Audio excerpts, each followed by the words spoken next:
Olá, irmãos, graça e paz do Senhor, tudo bem com vocês? Irmãos, eu vou passar um vídeo aí para vocês logo em seguida, que é um vídeo que eu gravei lá no Japão, acho que 2013, há muitos anos atrás. É um vídeo muito bom, eu fiz um mapa mental e eu estava falando basicamente sobre as 70 semanas do profeta Daniel.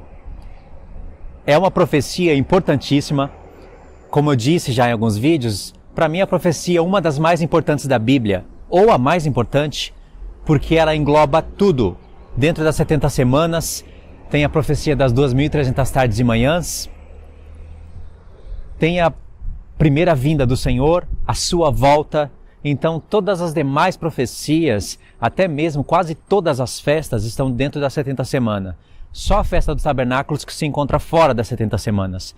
Mas as 70 semanas dá início à festa dos tabernáculos. Então é importante você assistir esse vídeo. E como é uma profecia conhecida, muitas outras religiões vão estudar ela. Então tem religiões que acabam estudando essa profecia e acabam fazendo assim, acabam interpretando de maneira muito, mas muito errada, segundo a minha opinião e segundo o que eu vou mostrar para vocês e vou provar para vocês no mapa. Então eu queria que vocês analisassem.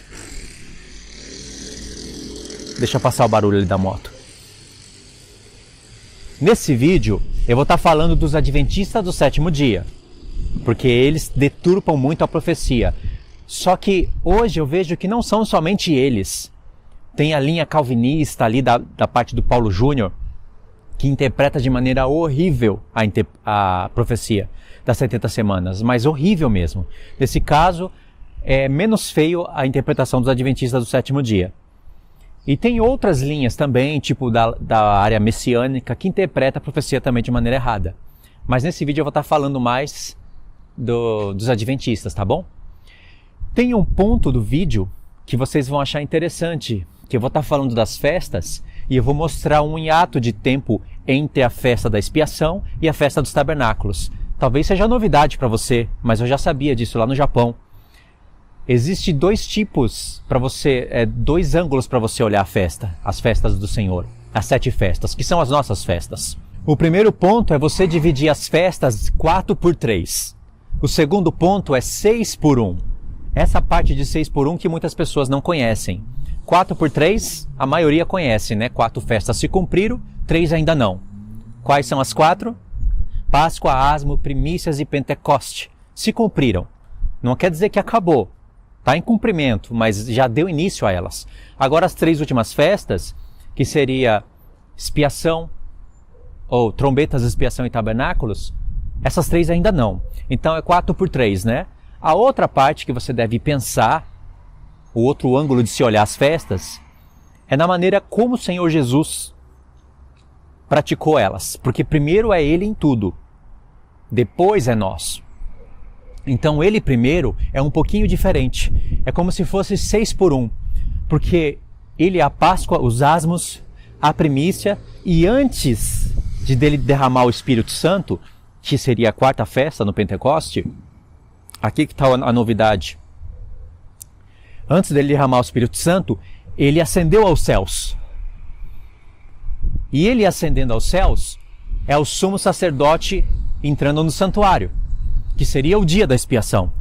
Então há ali uma relação de festas, né? A 6ª festa, ela está muito ligada com a Páscoa. Embora seja a 6ª e a Páscoa é a primeira, todos os benefícios da Páscoa se cumprem no dia da expiação.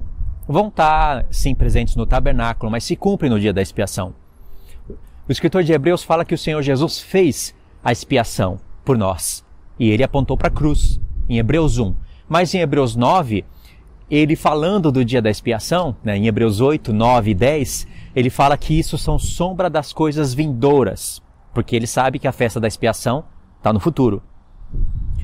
É como se fosse assim, Jesus ele realizou algo na cruz, disse que está consumado, porque foi a única festa que ele praticou como homem. Se ele falhasse, ele não poderia dizer está consumado. Mas uma vez que ele sabe que o Pai iria aceitar o seu sacrifício, e que iria ressuscitar ele dentre os mortos, todas as demais festas iriam se cumprir. E também tem esse ponto para se analisar. O povo de Israel vivia no pecado. E depois que eles entraram em aliança com Deus, e para isso precisa passar pela Páscoa, primeiramente, mesmo assim eles continuam pecando, mas dessa vez é diferente. Agora você vai ter consciência plena do que é pecado, e o pecado seria removido totalmente na festa da expiação. Isso no modelo da antiga aliança. Assim é com a gente na nova aliança. Nós entramos em aliança com o Senhor, passamos a entender que Ele é o Cordeiro Pascual, etc. Mas nós continuamos pecando, mas não podemos ter a mesma vida de pecado como antes. Mas ainda pecamos. E esses pecados serão totalmente removidos na expiação. Por isso que há um link forte da Páscoa com a expiação. Agora, o link da quarta festa com o dia da expiação é o seguinte, é que antes dele derramar o Pentecoste, ele subiu aos céus. Viu o cruzamento? Então, na vida dele, se cumpriu o Pentecoste, ele ressuscitou nas primícias, depois das primícias veio o Pentecoste, não é? Sim, ele foi revestido de poder. Se ele ressuscitou, ele foi revestido de poder. Aliás, antes de ascender aos céus, ele disse, todo o poder me é dado no céu e na terra. E aí o que aconteceu? Ele tocou trombetas. Ele ficou 40 dias aqui na terra, falando das coisas do reino. Então, ele tocou trombetas. Quando ele subiu aos céus, ele entrou no templo, ou seja, a expiação. E ali ele trabalha até hoje para a nossa expiação. Mas a festa dos tabernáculos, embora ele já esteja nos tabernáculos de Deus, a festa dos tabernáculos só vai se cumprir mesmo quando o seu corpo estiver presente com ele. Então é 6 por 1. 6 festas na vida do nosso Senhor se cumpriram, mas a festa dos tabernáculos ainda não. Tem até as parábolas, né, que mostra que está tudo feito, mas o Senhor precisa voltar para pegar os seus santos. E é interessante que o tempo, nós estamos falando das festas, né, de tempos determinados, e o próprio tempo se conta dessas duas maneiras, 6 por 1 e 4 por 3. Resumidamente falando, já que eu vou fazer estudos das festas e vou mostrar para vocês no mapa, 6 por 1 é 6.000 anos, e no 7º dia da criação, uma profecia de descanso para o futuro, né, que seria o 7º milênio, um sábado na Terra, 6 por 1. E o 4 por 3? 4 por 3 é a profecia que previa que o Senhor Jesus viria como homem no 4º milênio, ficaria 2 dias fora, ausentes, e no 3º dia ele viria. Então, ele vem no 4º milênio, a profecia previa tudo isso, previa também que haveria uma mudança de calendário, que o mundo iria perceber que iria precisar colocar um start ali, e desde ali se conta a profecia. Não é à toa que no calendário romano, grego-romano, que é praticamente o calendário mundial, com exceção de alguns países, se conta 2.000 anos. Nós estamos praticamente em 2020, não é? Então, toda a humanidade sabe o porquê disso. Porque eles colocam antes de Cristo e depois de Cristo. Não é verdade? O islamismo não faz isso, com certeza. Outros países também não fazem. Mas a maioria, eles fazem. Então, 4 por 3. Porque o Senhor Jesus vem no 4º milênio. Aí tem 2 dias que ele fica ausente e no 3º dia ele volta. Entendeu? A profecia previa essa mudança de calendário e essa contagem de tempos. Por isso que tem muita menção ao 3º dia. 6 por 1, 4 por 3. Nós estamos falando das festas, que chama Moed, que é tempo determinado, e assim se conta os tempos. Tanto pelas festas, como pelo próprio calendário. Amém? Eu vou passar o vídeo aí para vocês. Espero que vocês possam assistir até o fim e entenda o porquê que as 70 semanas ainda não se cumpriu. No vídeo de hoje nós vamos estudar sobre a última semana do profeta Daniel. Eu vou mostrar alguns pontos para vocês através desses mapas mentais. São mapas simples que eu criei no Sony Vegas, somente para a gente estudar, mas vai dar para visualizar bem o que eu quero dizer. Não estou defendendo nenhuma denominação através desse vídeo, porque eu não faço parte de nenhuma denominação, então você tem todos os motivos para assistir o meu vídeo. Não estou defendendo nenhuma religião. Agora vamos começar o estudo. Eu queria que você prestasse atenção nos pontos que eu vou mostrar para você. No vídeo anterior, eu usei esse mapa aqui que vocês estão vendo. Esse mapa explica mais ou menos como os adventistas acreditam. Então Jesus morreu aqui na metade da semana e ele fez cessar o sacrifício contínuo. Sobre essa parte também tem muito o que falar. Então 3 anos e meio depois, vem a morte de Estevão. E aí finaliza a última semana. Ok? Eu também perguntei onde que está a prova bíblica que 3 anos e meio depois foi o apedrejamento de Estevão. Aonde que estaria a prova bíblica para isso? Porque a gente tem que apresentar prova, não é? Não basta falar. Eu mostrei a explicação que os adventistas dão para conectar a morte de Estevão com o final da última semana. Mas é uma explicação que não me satisfaz isso. Essa explicação não me satisfaz. E aí eu mostrei que no final das 70 semanas, esses 7 pontos têm que estar selados. E aí eu comentei sobre esses 7 pontos, né? Perguntei onde que está a justiça eterna, qual é a visão que foi selada na morte de Estevão, qual é a profecia que se cumpriu na morte de Estevão, qual é o santo dos santos que foi ungido na morte de Estevão. Eu perguntei que expiação da iniquidade é essa, porque para mim, para a Bíblia, o escritor de Hebreus fala isso, que Jesus fez a expiação da iniquidade. E foi para gentios também.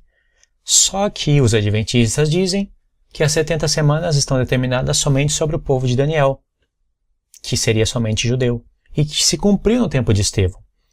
Então, por que eu e você queremos fazer parte da expiação da iniquidade? Por que nós queremos justiça eterna, se foi determinado somente sobre os judeus? Então, presta atenção aqui. Aqui você está vendo a linha da última semana, a linha do tempo da última semana. Aqui é Cristo, que fez aliança com muitos durante uma semana. Durante uma semana, hein? Não foi mais que isso. Aqui está a morte de Jesus, na metade da semana. Ele fez cessar o sacrifício contínuo. E aqui está o final da aliança. Sabe o que é fim, né? Fim é acabou. Não pode seguir mais a partir daqui. Porque acabou aqui, na morte de Estevão. Agora está a minha pergunta. Jesus fez aliança com muitos durante uma semana. Jesus fez a aliança de Moisés ou a nova aliança? Bom, vocês têm que decidir se Jesus fez a antiga aliança durante uma semana ou a nova aliança. Será que Jesus veio e estabeleceu a aliança de Moisés com muitos durante uma semana? Porque as 70 semanas estão determinadas sobre o povo de Daniel. Aqui, ó. E essa última semana faz parte das 70. Então, tem que decidir se Jesus fez a antiga aliança ou a nova aliança. Qual que foi? Você sabe responder? Porque se Jesus fez a antiga aliança, na metade da semana ele quebrou ela. Porque ele tem que fazer a antiga aliança durante uma semana. Mas na metade da semana ele quebra ela. Ele faz cessar o sacrifício contínuo. E o sacrifício contínuo faz parte da lei que Deus deu para Moisés, chamada de lei de Moisés, mas é a lei de Deus. Mas não faz sentido se você pensou que Jesus fez a antiga aliança com o povo judeu. Por que não faz sentido? Porque na metade da semana, Jesus pegou o cálice, pegou o pão, esse pão é o meu corpo entregue por vocês. E ele semelhantemente catou o cálice e disse, esse é o sangue da aliança que eu faço com vocês. É a nova aliança.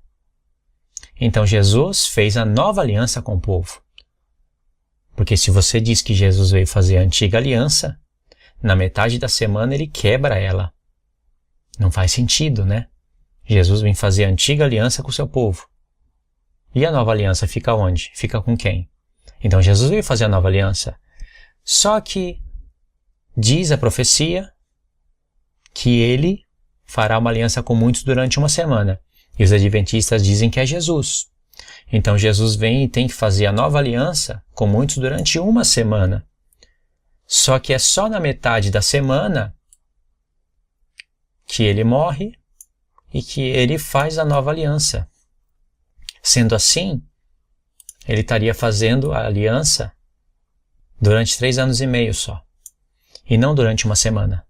É difícil fazer essa conta? Deu para entender, não deu? Jesus tem que fazer aliança com muitos durante uma semana e não durante 3 anos e meio. Mas Luiz, como é que você não consegue enxergar uma coisa que é tão fácil de entender? Você está complicando as coisas. Como que eu estou complicando? De novo, Jesus morreu na metade da semana, fez cessar o sacrifício contínuo. 3 anos e meio depois, Estevão morreu e aqui se finaliza as 70 semanas. Então a última semana está aqui.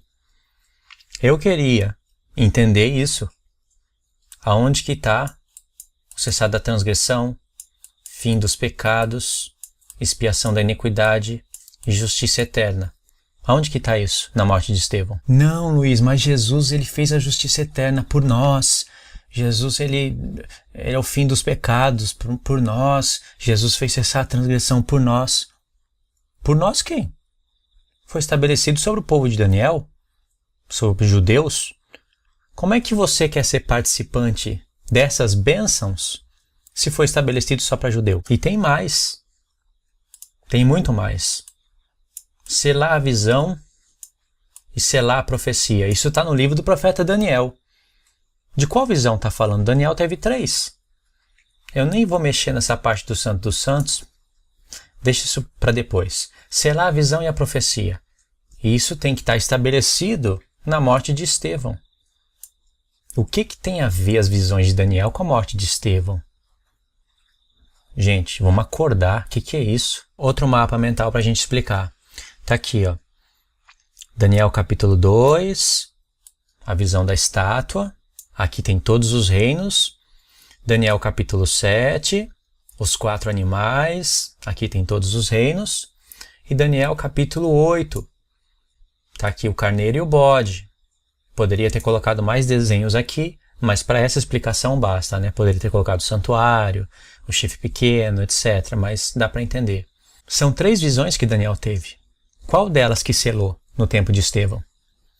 Porque aqui tem que bater uma pedra nos pés da estátua e fazer toda a estátua cair, virar pó e o vento levar. Aí a gente vê o estabelecimento do reino de Cristo através daquela pedra que se torna uma montanha, um monte, que é um reino, né? E é o reino eterno. Aqui você vai ver que vai sair um chifre pequeno daqui. Ele vai fazer guerra contra os santos durante 3 tempos e meio. Só durante 3 tempos e meio. Você tem que encontrar a conexão. O que é esses 3 tempos e meio? 1260 anos? E depois desses 3 tempos e meio, vem o ancião de dias e faz justiça aos santos. Tem paralelo entre as visões. Aqui, por exemplo, nos pés da estátua, você vai ver uma pedra, que ela vai vir e bater aqui nos pés da estátua e tudo vai virar pó. Já aqui no capítulo 7, você vai ver que o ancião de dias vai vir aqui, nesse tempo, e vai fazer justiça aos santos. Ou seja, no capítulo 2, Cristo é a pedra. No capítulo 7, Cristo é o ancião de dias. E no capítulo 8, a gente vai ver também o tempo determinado do fim. É exatamente por isso que em Daniel 9, que está explicando tudo isso daqui, e os adventistas não querem entender isso, não querem enxergar, em Daniel 9, fala a visão e a profecia, porque todas elas, em um determinado momento, profetizaram o tempo do fim. Todas elas. Aqui onde eu assinalei esses 3 pontos, é onde está o tempo do fim. Em Daniel 2, não vai estar escrito que é o tempo do fim. Mas veio a pedra, bateu nos pés da estátua, destruiu a estátua, virou pó, e aquela pedra se tornou um reino eterno. Será que vai vir outro reino depois? Tirar o poder de Cristo? Então aí é o tempo do fim. Tem que meditar. E os 10 dedos da estátua está em paralelo com os 10 chifres da besta. Aqui também está determinado o tempo do fim. Vem o ancião de dias e destrói o chifre pequeno. Só depois de 3 tempos e meio. Esses 3 tempos e meio, queira você enxergar isso ou não, ele faz conexão com a última parte da semana. E isso está no fim, porque Daniel 7 está em paralelo com Apocalipse 13. E ninguém pode dizer que Apocalipse 13 já se cumpriu. E por isso que em Apocalipse 13 vai aparecer 42 meses, 1260 dias em Apocalipse 12, que faz conexão com Apocalipse 13, aparece tempo, tempos e metade de um tempo. Como é que os adventistas interpretam tudo isso aleatoriamente, desvinculando tudo? Então aqui, nessa besta, que eu estou mostrando para vocês, está o tempo do fim, em paralelo com os pés da estátua. E aqui no bode peludo, lembra, o chifre grande cai, nasce 4 chifres no lugar, e de um desses 4 chifres sai o chifre pequeno. É o mesmo chifre pequeno de Daniel 7, não é outro. Aí também está até escrito tempo determinado do fim. Como todas as visões em determinado momento elas se encontram, elas se tornam a visão. E elas são proféticas, então se torna a profecia. 3 tempos e meio, final da última semana. Aí você vai ter todos aqueles 7 pontos estabelecidos. Isso é coerente. Isso faz sentido. Como que pode falar das 70 semanas sem olhar para as festas? São 7 festas, não são? Páscoa, Asmos, Primícias, Pentecoste, Trombetas, Expiação e Tabernáculos. 7 festas. Jesus, ele é o Cordeiro Pascual. Ele é os Asmos. Ele ressuscitou nas primícias. Ele foi revestido de poder. Senão ele não poderia derramar poder do céu, o Espírito Santo. Ele tocou trombetas. Jesus não tocou trombetas? Depois que ressuscitou, ele ficou 40 dias na terra, falando das coisas do reino de Deus. E ele ascendeu aos céus, ou seja, um sumo sacerdote entrando no Santo dos Santos. Não em 1844. Isso que é doutrina de homem. Isso que não faz sentido. Em 1844, o Santo dos Santos você acha que é onde? É a parte mais santíssima do tabernáculo. E onde você acha que fica o trono de Deus? Você acha que o trono de Deus fica fora do Santo dos Santos? Não tem o tempo aqui agora, mas a Arca da Aliança é a figura do trono de Deus. Pode comparar o tabernáculo terrestre com o tabernáculo celeste, que você vai ver que as posições da menorá, do altar de ouro e da Arca da Aliança, pelos profetas, revela que a arca é o trono de Deus. E foi dito para Jesus, assenta-te à minha direita, até que eu ponha todos os seus inimigos por debaixo dos seus pés. Quando o Filho do Homem ascendeu aos céus, ele se assentou à destra do Pai. No santo lugar? O Santo dos Santos fica onde? Você acha que Deus está fora do Santo dos Santos? Isso daí que é uma coisa cabeluda e absurda. E depois vem a festa dos tabernáculos. Ou seja, Jesus está trabalhando na expiação, que é a 6ª festa. Aliás, ele realizou a expiação dos pecados na cruz. Só que essa festa tem um andamento. Mas é a 6ª, não é? Se passaram quase 2000 anos e adivinha, não veio os tabernáculos. Um intervalo da 6ª festa para a 7ª? É, isso que a Bíblia está mostrando. E isso faz sentido, porque a Bíblia está mostrando isso. E se isso faz sentido porque é bíblico e você não pode ir contra isso, por que não faria sentido o intervalo das 69 semanas entre as 70? E aí, irmãos, entendeu o vídeo? Gostou do vídeo? Queria que você comentasse o que você entendeu e que você compartilhasse o vídeo, tá bom? Deus abençoe, fiquem todos na paz do nosso Senhor Jesus.